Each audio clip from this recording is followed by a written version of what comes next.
নেক আমল করো। তো এই সবটা কথার অর্থ কি? ইয়া আইয়ুহাল্লাযীনা আমানুত্তাকুল্লাহ ওয়া মা খালাকতুল জিন্না ওয়াল ইনসা ইল্লা লিয়াবুদুন। আমার ইবাদত, তাকওয়া, নেক আমল। ফামান কানা ইয়ারজু লিকা রাব্বিহি ফালিয়ামাল আমালান সালিহা। যে জান্নাত চায়, আল্লাহর সাক্ষাৎ চায়, আল্লাহ বলেন সে যেন নেক আমল করে। আল্লাহ বলছেন হে ঈমানদার, আল্লাহকে ভয় করো, তাকওয়া অবলম্বন করো।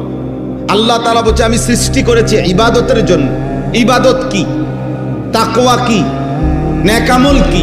এই দুই কথা। যা আদেশ তা পালন করা, যা নিষেধ তা বর্জন। তারকুল মুনকারাত ফি'লুল খায়রাত।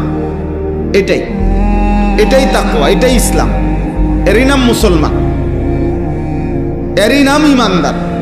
অতএব তাকওয়া যার মধ্যে নাই, ইসলাম যার মধ্যে নাই, গুনাহ থেকে বাঁচার মানসিকতা যার মধ্যে নাই, ও মুসলমান না।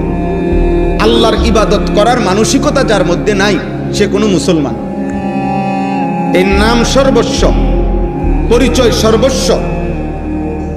কোন কাগজে লেখা আছে এতটুকু, এই জাতীয় মুসলমানের 2 পয়সার কোনো ভ্যালু নেই।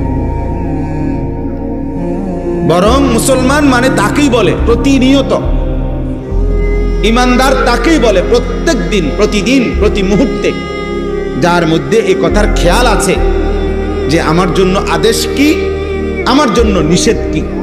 আদেশটা আমি পালন করব, নিষেধ আমি বর্জন করব।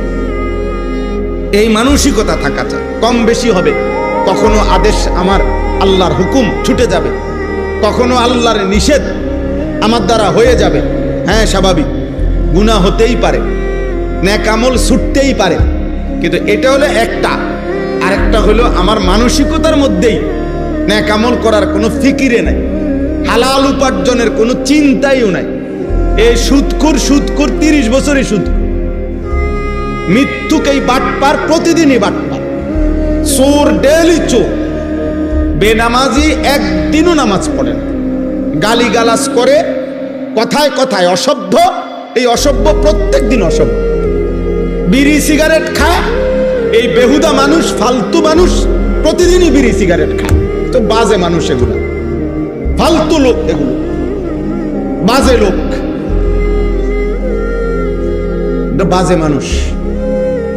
প্রতিনিয়ত, প্রতিদিন, যে যার ভিতরে গুনাহ ছাড়ার কোনো মানসিকতাই নাই, এবারে এক তালে, এক রঙে, এক ঢঙ্গে প্রতিদিন গুনাহ করে, প্রতিদিন মিথ্যা বলে, নিয়মিত